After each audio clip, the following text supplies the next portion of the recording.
You're watching NASA TV.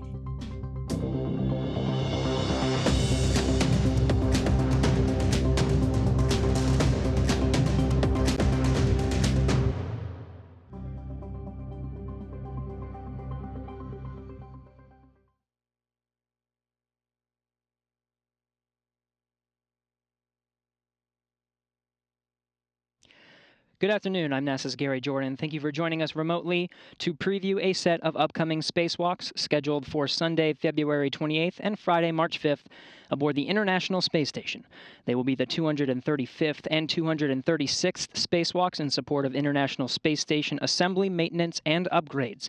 NASA astronauts Kate Rubins and Victor Glover are scheduled to conduct the first EVA, and Rubins will conduct the second with Japan Aerospace Exploration Agency, or JAXA astronaut Soichi Noguchi.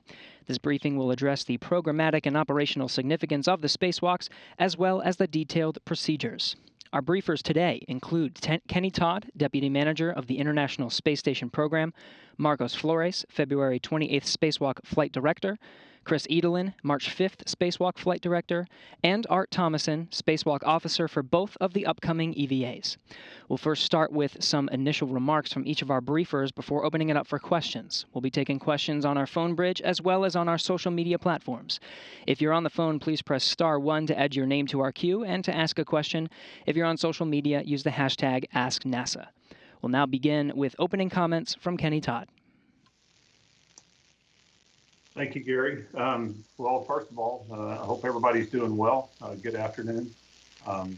It just seems like yesterday that I was in the same spot doing the briefing. But since that time frame, we've not only done the two spacewalks that we talked about a few weeks ago, but we've also welcomed the new Russian Progress cargo vehicle to the station, in addition to a Northrop Grumman Cygnus module bringing about 8,000 pounds of cargo to the International Space Station. So it's been a busy few weeks, but now we turn the corner and we're back to talking a lot about EVAs again on board. So anyway, we've got a set of two EVAs that we're going to do here at the end of the month and early into next month.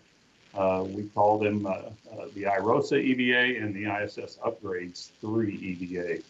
The IROSA EVA primarily focused on getting ourselves in a position to be able to receive the new solar arrays that are coming to the space station later this year. So we'll install some structures that will allow us to put those solar arrays in place. On the Upgrades 3 EVA, we'll be doing. We have some ammonia servicing equipment that's been out for quite a while now that we deployed a while back, and we're going to go try to get that cleaned up and get it into its home, a better home for that equipment. In addition to that, we'll clean up any work that we need to do on the solar array mods that we need to do. Any of the structures that we need to put in place, we'll clean that up on that EVA as well. In addition, one other objective that we just recently added to this EVA is associated with our the Bartolomeo platform, which is attached to the Columbus module, the European Space Agency Columbus module. As most of you might remember, we were out at that work site on one of these past two EVAs where we made some connections to the Bartolomeo platform. Unfortunately, we had some struggles with some of those connectors, and so the team has put together what I think is a pretty good plan to go out to see if we can't learn some more about what's going on with those connectors, do a little troubleshooting, and if we're able to get one or two of them connected, then we'll call that a huge success. But at this point, we really want to go back out to that work site, see what we can learn about what's going on with those connectors. And if we don't get them made at this time, certainly we're gonna be looking to get some data that will allow us to put that path back on for a future EVA. So specifically, that's where we're going with those two EVAs. Once we get those in our rearview mirror, at that point we're looking towards the end of March timeframe. We are going to be all about vehicles at the end of March and all the way through April into early May. At this point, our plan is to relocate the Crew 1 Dragon that's currently sitting on the Node 2 forward port. We're going to move it up to the top, up to the Zenith port. And we're doing that so that we have a home for the Boeing Starliner, should it fly this April as it's currently scheduled, or for the Crew 2 vehicle, the Crew 2 Dragon, that's going to be following a little later in the month. So anyway, we're at this point thinking about this relocate towards the end of March, and then we'll be in a good posture to receive either one of those vehicles. As far as on the other end of the segment, and also in April, we'll do a Soyuz exchange, and we'll bring home 63S, and our Russian colleagues will launch 64S. So there's a lot going on in this time frame. EVAs here in the very near future, and then after that, we'll start a pretty big ramp up to a lot of boosted vehicle traffic. So it's that part of the increment where it's kind of a sprint to the finish line, but the team's in really good shape and doing a nice job of planning a lot of different variables at this stage. So relative to the EVA, we'll do our go, no go as the mission management team this coming Friday. At this point, I don't see anything standing in the way of it. And so, Gary, I'll hand it back to you and let these other folks talk to you about some of the specifics. Thank you, Kenny. With that, we'll hand it over to Marcos Flores to discuss the February 28th spacewalk. Marcos. Good afternoon, everyone. I'm really happy to be here. I'm really happy to be part of this team. Like Kenny said, we're really looking forward to wrapping up the CVA series. We do have the upcoming activities to go ahead and get ready for those new rollout solar arrays that we're going to be deploying later this year. So for the first spacewalk this Sunday, we're going to have both Kate Rubins and Victor Glover go outside. And they're going to bring with them a couple of big bags that include a lot of the struts that are part of this assembly of structure, if you will, that we're going to be installing out in the P6 work site. We're going to go out and work in the mass canisters, basically the base of the two solar arrays on the channels 2B and 4B, and then get started with that work. Our goal for that first EVA is to go ahead and get at least that 2B modification kit installed, and then we'll get started with the work on the 4B mod kit. At that point, once we wrap up, we're planning to hand over the remaining of that activity over to the last EVA in the series for ISS Upgrades 3 later next week. From our perspective, of course, the ground teams are working the final preparations this week, as well as making sure that we have all the analysis, all the procedures, and the configurations already planned and figured out ahead of the EVA, so we can support our crew members once they go out the door to get all this activity done. And in terms of the on-orbit crew, this week has been very busy. They've been working a lot on making sure that they have all their procedures reviewed and all the training completed. They've been working on getting their suits themselves ready, making sure that all the consumables that they're going to be using during the EVA are topped off and ready to go, and as well as a couple of fit checks just to make sure that they're comfortable in those suits once they go out the door. Everything's looking good from that perspective. Finally, they're getting the last set of equipment and tools they're going to be using to the EVA gathered and prepared for that EVA and making really good progress. So we're really happy where we're at with preparations for that. And with that, I'm going to be handing it over to our lead EVA officer, Art Thomason. He's going to be walking you through a bit more on the timeline and some of the graphics that will show you what this structures are going to be that we're going to be installing on Sunday, and a little bit more detail about what the crew is going to be doing. So Art, over to you. Hi, I'm Art Thomason, and I'll be the EVA officer for US EVA 71 and 72. I'd like to start off by recognizing my team, Miranda Nelson, Colin Murphy, Reagan Cheney, and Tess Caswell. These guys have all done a great job in setting up the plan and getting us ready to go out the door for this EVA. And I really look forward to working with them on console on the reveal day for these EVAs. So as Marcos and Kenny summarized, the plan for this is to install new structure out on P6 so that we can install 2 new solar arrays. So we've got the 2 Bravo side and the 4 Bravo side. We'll start with the 2 Bravo side, complete the installation of that structure, and then we'll pick up with the 4 Bravo side and get as far as we can on that one. So here you see the solar array augmentation plan. So that's showing you what the new solar arrays are going to look like over on the right-hand side. So you can see that in green, that's the new solar array, or the IROSA, which is smaller than the original solar arrays, but it's going to be able to generate the same amount of power. So you can see this is as port as you can go on the station. The 2 Bravo side is on the bottom, and the 4 Bravo side is on the zenith portion. Can I get the IPA overview graphic, please? So this is just another view that's showing how the solar arrays are canted out. So the neat thing about this is that you'll be able to generate power from the new solar arrays and the old solar arrays as well. And then if you see the zoomed in picture, the IROSA mod kit is what we're going to be installing. So it's the support structure that the solar arrays will eventually mount to. And kind of get the mod kit graphic, there it is. So this shows the structure that we're installing. The thing in the teal color is the mass canister. So we're going to be bolting this new structure onto the mass canister.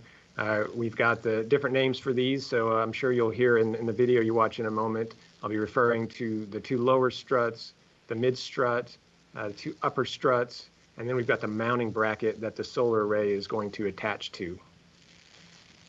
Back graphic, please.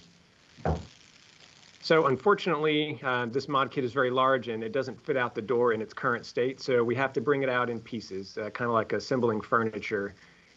You can see this bag here it's really great design because it's got straps that hold each component in its own place. So it's going to stay there until the crew's ready to take it out and assemble the next piece. The one piece that's missing here is the mounting bracket. It's going to go on top of this and then the lid will be shut. These bags are 8 feet long and over 300 pounds. So even though we don't have gravity to deal with in space, we still have the inertia and mass. And so the crew knows to be careful with this. And as they're translating out there, they're going to take it easy and make sure when they're turning corners and things like that, they help guide the bag, because this is a larger thing than what they're used to typically translating with. So I think that covers the general detail that I wanted to go over, but I've got a video that I'd like to show you guys now that walks you through step by step on what we're going to do on the EVA.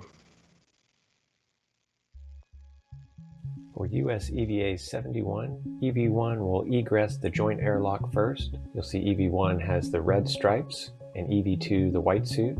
EV2 will pass out the 2 strut bags containing structure to support new solar arrays. EV2 will head out to P1, where he will install the anchor hooks for the crew's safety tether.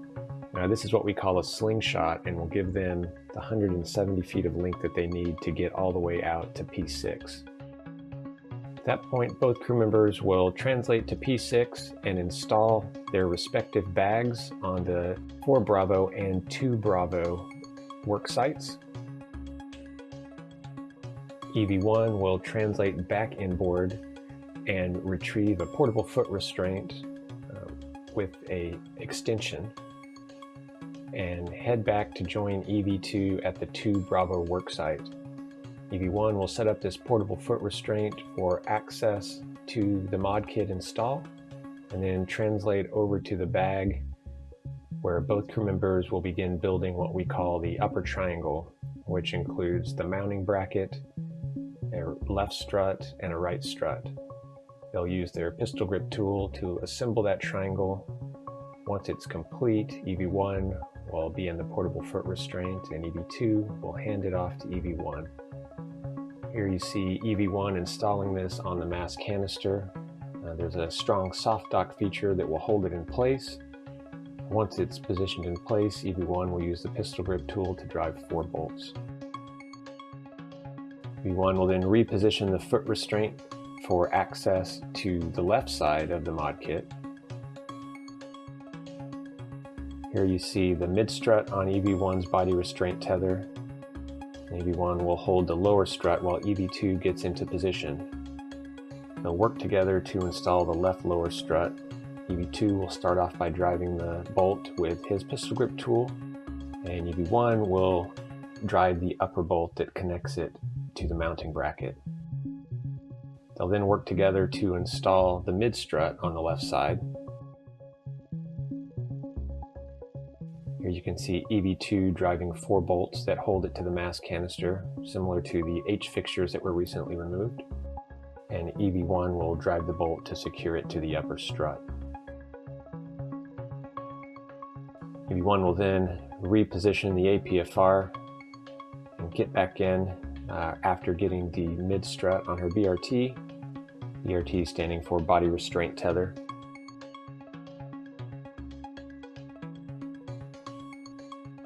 She'll get back into the portable foot restraint, receive the right lower strut, And then EV2 will translate around the mass canister for access to the installation point for the right lower strut.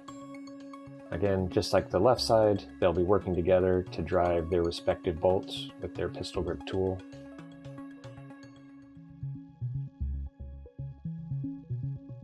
EV2 will translate up for the mid-strut install, where he'll drive 4 bolts. EV1 will have a single bolt. And then EV2 will tighten the clamp bolts on both sides. The mid-struts are telescoping, and this clamp bolt prevents it from telescoping any further once it's in place. The crew will then work together to secure the thermal blankets over all of the struts and make sure they're in place, as well as verifying that the pit pins that provide grounding paths for the structure are also in place. They'll then grab the necessary tools and head over to the 4 Bravo worksite. Very similar, kind of a mirror image to what they were working on previously. EV1 will install the APFR, or the portable foot restraint. And they'll work together again to build the upper triangle, consisting of the 2 upper struts and the mounting bracket. EV1 in the portable foot restraint will receive the upper triangle, install that in place, and then they'll get set up to install the final piece to get to what we call the minimum configuration. By installing this right lower strut, the system is now in a good configuration to leave it out and operate space station nominally. If we didn't have this installed, then we would need to perform a tie down to make sure that everything was structurally sound before heading back in. If there is extra time, we'll continue to build the 4 Bravo mod kit on this EVA. If not, we have plans to perform the rest of the install on the next EVA. The crew will then pack the empty bag with the tools that they plan to bring inside. EV2 will carry that back to the airlock. Both crew members will translate back to the airlock from P6. They'll leave the slingshots out, meaning that the tethers will be strung out to P1 because we'll use them again on a future EVA. EV2 will put the bag in the airlock and ingress, followed by EV1, who will then close the hatch.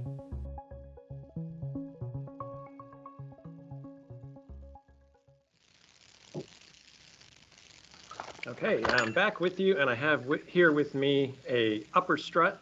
So you can see that it's covered in multi-layer insulation, or a thermal blanket, if you will. This is the side that's going to attach to the center pad. I'll get that blanket out of the way so you can see that. And this is the side that's going to attach to the mounting bracket. So there's 2 bolts on this side. One of the neat features about the bolt is, if you can see, there's some black lines there. So once the bolt is fully installed, the crew will see that that black line is flush, knowing that they got it fully installed. On the ground, we'll be monitoring the torques and turns so that we know that they got a good install, but it's nice to have that visual indicator on their side. The blanket on it is kind of unique. The blanket is there to protect it from thermal extremes. But this one has something that's a little different. We don't have to Velcro it in place or tie it in place. We actually can just put it over the bolt once that's installed. And then it has integrated wire ties in there. So you're able to just bend it around the structure, and it stays in place. So it'll definitely save the crew some time in getting this blanket in place. So you can see a few of these here now and how that works. So it's just a wire that you can wrap around. You'll also notice that there is a grounding pin. So this is used to provide connectivity throughout the whole mod kit so that we don't have a charge build up in one place or another. So next, I'd like to go ahead and introduce the crew. If I could get the crew graphic, I'll show you that.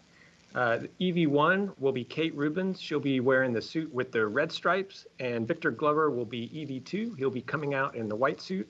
This will be the 3rd EVA for both of these crew members. It'll be their first time working together. But they've both seen this in the water a number of times, so I know they'll be ready to go for this, and we've talked to them a few times. They've been studying hard. Inside the vehicle, we'll have Mike Hopkins and Soichi Noguchi, getting them ready to go outside and suit it up. And then here on the ground, we'll have Frank Rubio as the ground IV. So Frank's been following this with us for quite some time. He's done this in the water, in the suit. He's been the communicator during a lot of our neutral buoyancy lab runs. So, we're happy to have him as part of the team, and he'll be able to give them some valuable insight as he walks them through the tasks. So we've done a lot of work here on the ground, and the crew's done a lot of preparation to get ready for this. So we're ready to go for US EVA 71. And I'll turn it back over to you, Gary. Thank you, Art. We'll now discuss the March 5th spacewalk. So we'll go to Chris Edelen. Chris. All right, thank you, Gary. So we have a variety of tasks planned for the ISS Upgrades 3 EVA. The top priority will be to complete the IROSA prep work that Art and Marcos described. We don't expect that Kate and Victor will have sufficient time to complete all of the IROSA prep work. So we will flex our timeline for this EVA in order to be able to complete that work so that we have a good configuration on the ISS power channels 4 Bravo and 2 Bravo to receive those advanced rollout solar arrays later this year. Our second priority task is going to be venting and relocating 2 ammonia jumpers. These are out on the Port 6 truss near where the IROSA prep work is happening. These jumpers have been used in the past to transfer ammonia between separate sections of the ISS external thermal control system. They've been used to troubleshoot leaks out on P6. So what we're going to do is the crew will vent the ammonia out of these jumpers, hoses essentially, so that they can be safely handled. And then they will leave one on P6, so it's available for any future leak troubleshooting. And the other will be coiled up and relocated back to the airlock and stowed on an external locker on the airlock. So it's in a convenient location if we ever have to go out on the starboard side and troubleshoot any ammonia leaks there. Of course, when dealing with ammonia, extra vigilance is necessary because of the concern that if we got ammonia contamination on the suits and then brought that inside station, that could represent a potential toxic atmosphere situation for the crew inside station. So again, we'll be paying extra close attention to make sure that the suits don't get any contamination with ammonia, or if they do, we have contingency procedures available and the teams are trained to execute those to make sure that the crew stays safe with ammonia. Our next task after this will be to head back to the airlock and replace a failed wireless video system external transceiver assembly, or WETA. This is one of 3 WETAs located on the outside station. This is essentially an antenna that receives the transmission from the crew members' helmet cam, their wireless video cameras on their helmets. So just like we love watching this on NASA TV, we also really appreciate having this in mission control during EVAs to be able to have the crew members' perspective to see exactly what they're working on. So we definitely want to replace this one WETA on node 1 that failed towards the end of last year, get this replaced so that we have good coverage for our wireless video system when we're doing spacewalks. Another task that we have planned is to route 2 Ethernet cables on the aft port 1 truss. This will be used for a future wireless access point upgrades on the outside station to accommodate payloads as well as future high-def EVA wireless video. So, and one other unique aspect to this EVA is we will have what's called the ISS experiment camera system mounted to the special purpose dexterous manipulator, or Dexter as it's commonly called.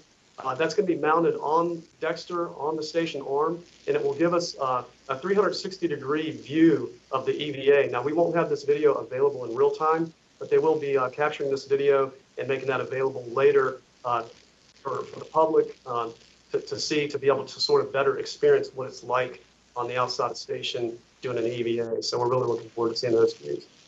And then finally, we have a few other additional tasks that will be added to the EVA, depending upon how much of that content from IROSA Prep rolls into our EVA. Kenny already mentioned the possibility of doing the Columbus connector troubleshooting. That's one of the leading candidates. So we'll be paying very close attention to what happens on the IROSA Prep EVA, the first EVA, again, to see what our final plan will look like. It's going to be a busy 5 days in between EVAs as we finalize our plan. And as Marcos already mentioned, the crew has already been studying, preparing their suits, and they're studying the tasks for both EVAs in parallel so that they're ready to go, and that we have both a crew on orbit as well as the flight control team here on the ground ready to execute 2 safe and efficient EVAs next week. So Gary, back to you. Thank you, Chris. With that, we'll go back to Art to walk us through the preparations and procedures. Okay, well, thanks a lot for the great summary, Chris. I don't have too much to add to that, but I do have a little extra detail that I'd like to talk through on the first task, which I think is the most complex.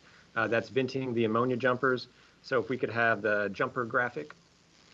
So this shows the initial configuration of the 2 jumpers. So these jumpers are used to tie together the early ammonia system out on the port side with the outboard ammonia system that we currently use. So these jumpers were used on US EVA 33 to do an outboard fill. So we filled that outboard ammonia system. And then the plan here, as Chris mentioned, is we're going to vent both of these jumpers. So in order to do that, we'll disconnect the FH01 jumper, vent that, and we'll stow it on the vent tool extender bag. So this is a bag that we're going to bring back to the zenith part of the airlock. We'll have this jumper centrally located in the event that we need to fill the outboard ammonia system on the starboard side. And while we're there, we'll vent the FH02 jumper and leave it in place out at P6 in case we need to do a fill on the port side. So kind of as Chris mentioned, we want to make sure we vent these jumpers before we do anything with them, because right now they're tied into the ammonia system that has an accumulator as part of the system. But when they're isolated due to thermal expansion, we don't want these to rupture. So we get them vented quickly so that they'll be safe to handle and move out to the starboard side if we need to. Next slide, please. So yeah, this one is the vent tool hardware. So you see the vent tool and the vent tool extender. So obviously ammonia is something that we don't want to get on the crew or get near the crew. And we'll have these tools to help keep the pluming ammonia from the jumper vent well away from the crew. So the vent tool will attach with an adapter to each jumper, and then the end of the vent tool with the hook will plug into the vent tool extender where you see that lever. And then the crew will route the vent tool extender out to the aft side of station, attach that nozzle to a handrail, and then it'll vent station aft while the crew is on the forward side of the station, keeping them well clear of that vent. So at this point, I've got a video I'd like to show you that walks you through the different portions of the EVA. For US EVA 72, both crew members will egress the joint airlock, EV1 in the red stripes coming out first, followed by EV2. EV1 will translate to the top of the airlock and retrieve the vent tool extender bag and put it on their BRT. EV1 will head out to the work site, taking advantage of the tethers that were set up on the previous EVA. They will stow the vent tool extender bag on the truss and set up the vent tool. EV2 will begin work setting up the vent tool extender. This will set up a nozzle so that the ammonia in the jumpers that's vented will go station aft and clear of the crew. EV1 will start to vent the first jumper by mating it, and then closing the other end to isolate the ammonia in the jumper, and then opening it to vent it out of the nozzle of the vent tool extender. Once that's complete, EV2 will take the jumper and coil it up on the vent tool extender bag so that it can be relocated back to the top of the airlock and used for outboard ops on the starboard side. EV1 will vent the second jumper in a similar way, expelling the ammonia from that jumper and leaving it in place on the port side in case it's needed for an outboard ammonia fill. Then both crew members will work together to stow the vent tool and vent tool extender back in the bag. EV1 will head out to the 4 Bravo mod kit worksite to finish completion of the mod kit on the 4 Bravo solar array. EV2 will hand the mid-strut off to EV1, and EV1 will get into the portable foot restraint, and they'll install the right mid-strut together. EV2 working on the mass canister will have 4 bolts to drive with their pistol grip tool, and there'll be a single bolt for EV1. Repositioning the foot restraint, EV1 will retrieve the mid-strut for the left side, get into the foot restraint, and then get the left lower strut. This will be the last 2 components to be installed. EV2 will translate around the mass canister and get in position to drive the lower bolt on that strut. This is a pretty high torque bolt, so we'll need a good body position there, and EV1 will drive the upper bolt. EV2 will translate up the mass canister to install the final component for both mod kits. EV2 will drive this final bolt to secure it to the mounting bracket. EV2 will drive the clamp bolts to prevent the mid-strut from telescoping. And then EV1 will make sure that all of the blankets are in place to provide thermal protection, and also make sure that pit pins are in place that provide grounding for the entire system. Once EV2 drives those final 2 bolts, they'll begin cleaning up the work site. EV1 will get the foot restraint and stow that on the zenith portion of P6 to be in a good location for a later spacewalk. EV1 will get the bag and translate back inboard to the airlock. And that bag will be stowed back where it came from on the zenith portion of the airlock, but now with a jumper on top that can be used for the starboard side. EV2 will retrieve the bag and the width extender. This is an extension for the foot restraint. That extension will be stowed on the CETA cart to be used for a later EVA.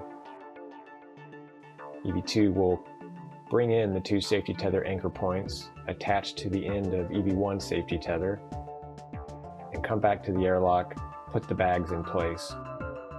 EV1 will then hand EV2 out the WETA bag. WETA stands for WVS External Tranceiver Assembly. This will be worked on later in the EVA.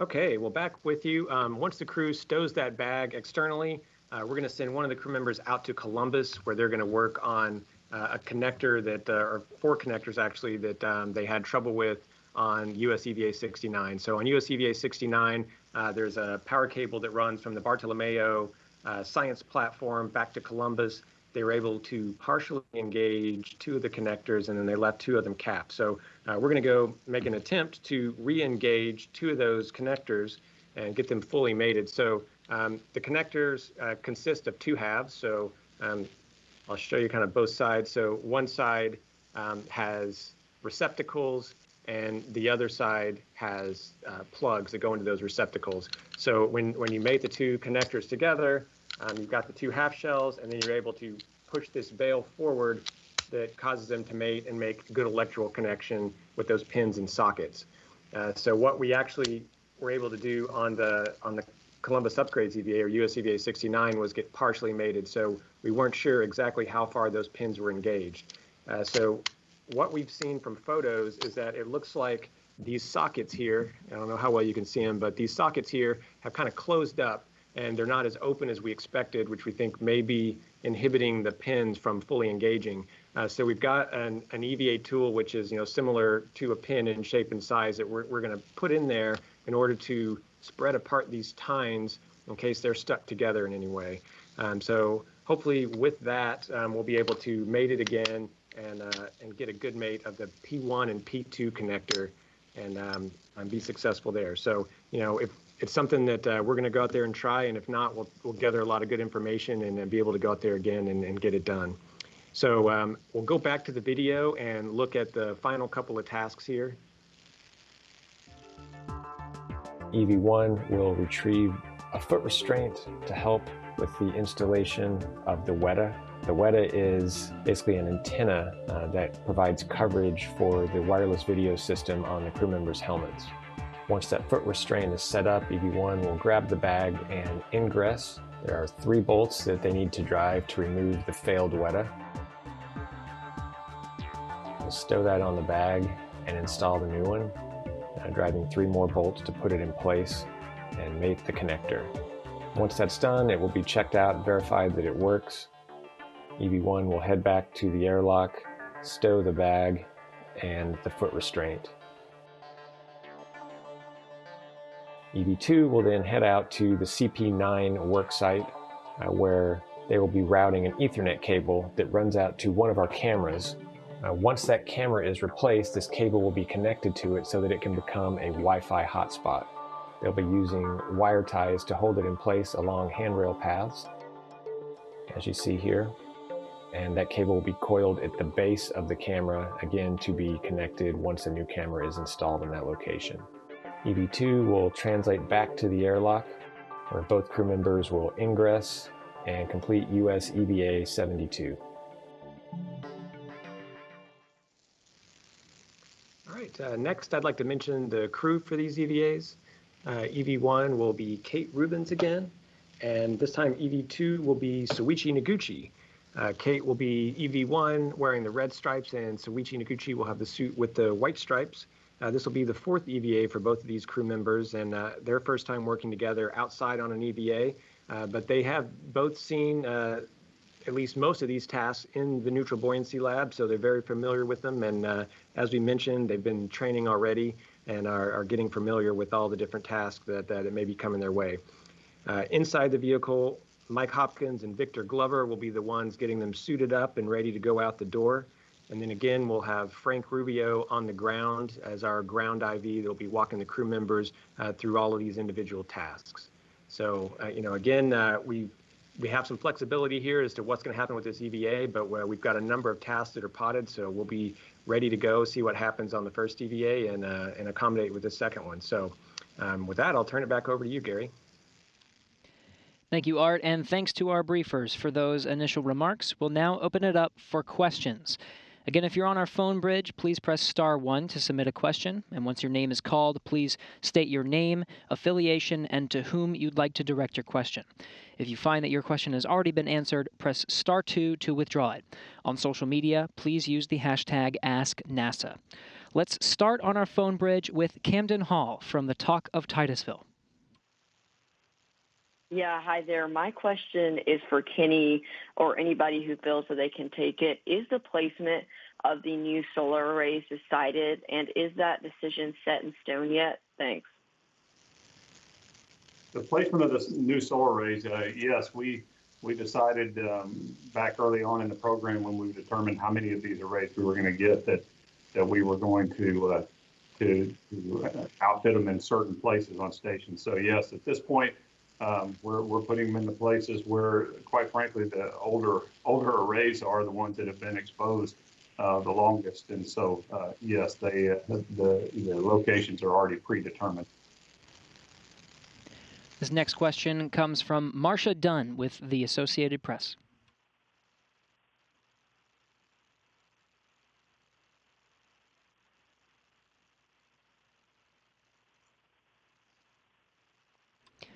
Marcia, if you're asking your question, we're not able to hear you. We'll give you another couple seconds.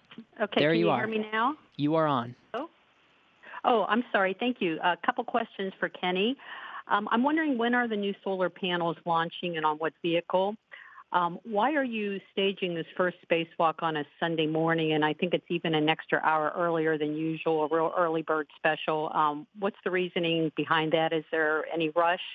And lastly, when does the current Crew 1 need to come back down to Earth? And is it a big deal if they're not up there to greet the Crew 2 in person? Thank you. Okay. Hi, Marcia. First of all, the new arrays will start arriving on SpaceX 22, which is coming up in early June.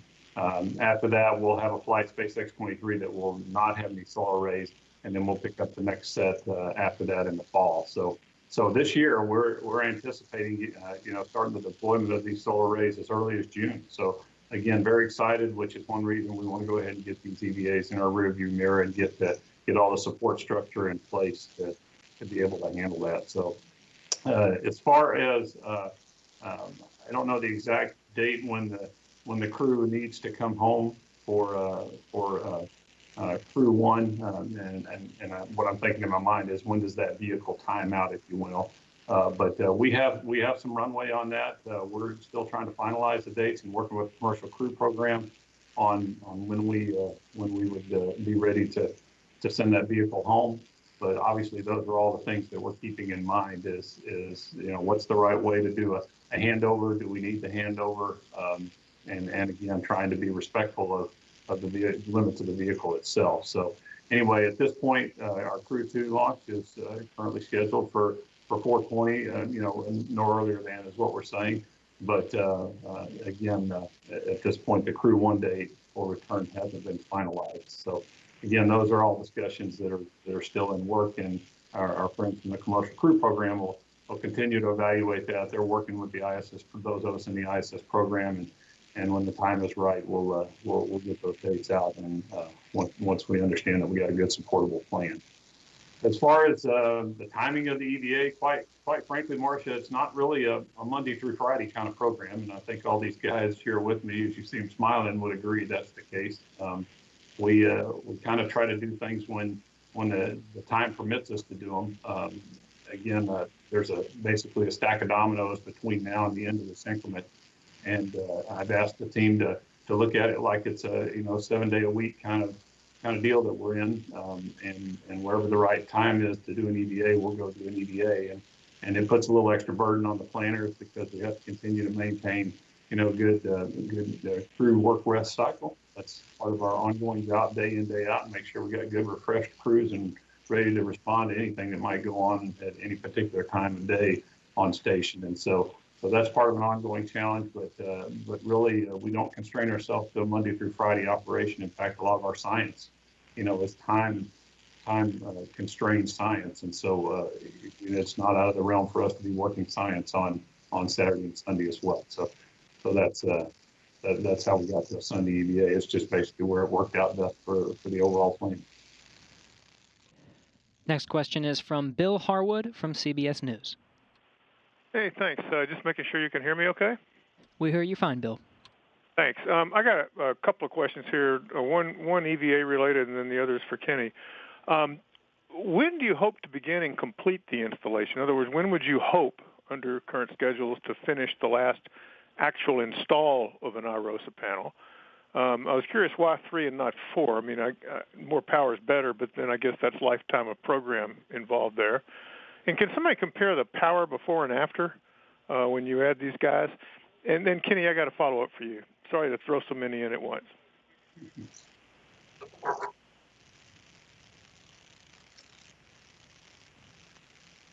Yeah, and Kenny, I'll let you take those power questions.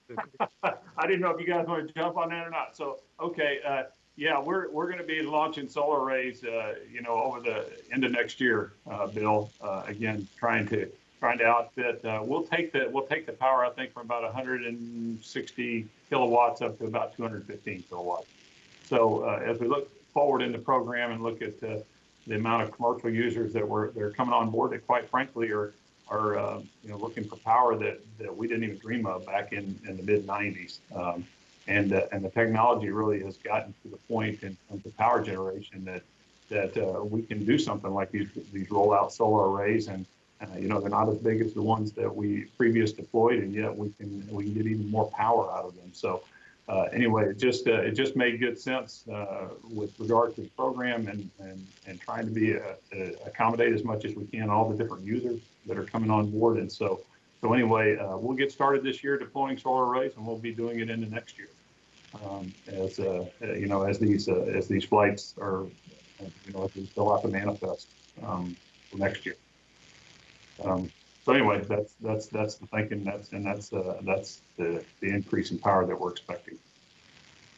Thanks. And Kenny, if I could just follow up one more for you. Looking ahead to the Soyuz crew rotation, when do you expect a decision on a U.S. astronaut riding up on the Soyuz? I was wondering if you could tell us a little about the arrangements. They seem a little hazy to some of us on the outside, and who the candidate is. I mean, I know you guys obviously know who that is, but if you could tell us anything about that, I'd sure appreciate it. Thanks. Yeah, Bill, unfortunately, I'm not in a position to be able to clear up your haziness as it relates to the seat. That's from our perspective, that's an active procurement right now, and really just not in a position where we can talk about it. There's a synopsis out there on the street. Everybody's seen it, and by definition, that puts us in the realm of an active procurement that, quite frankly, we just can't talk about at this point for a lot of detail. But as soon as we get on the backside of that, certainly we're going to make that information available to everybody. Next question comes from Mark Carreau from Aviation and Space Tech. Yes, thank you. I'm going to follow up on Bill Harwood's question about the ROSAs. Can you can you tell us which power channels at this point are going to be augmented with those? And maybe it's just the oldest solar panels or solar modules, but I just want to double check on that. Marcos, if you're able to answer that one. Sure, I at least know about 6 of them. I think we're planning for 6 out of the total 8 arrays. I can tell you right now, at least for the first EVAs, we're looking at 2B and 4B. I do know that some of the inward channels are going to get some of them as well, including 3A and 4A. I'm a little bit hazy on the other 2, but I do know that at least 6 of the 8 arrays are going to get the new upgrades for sure throughout the next year.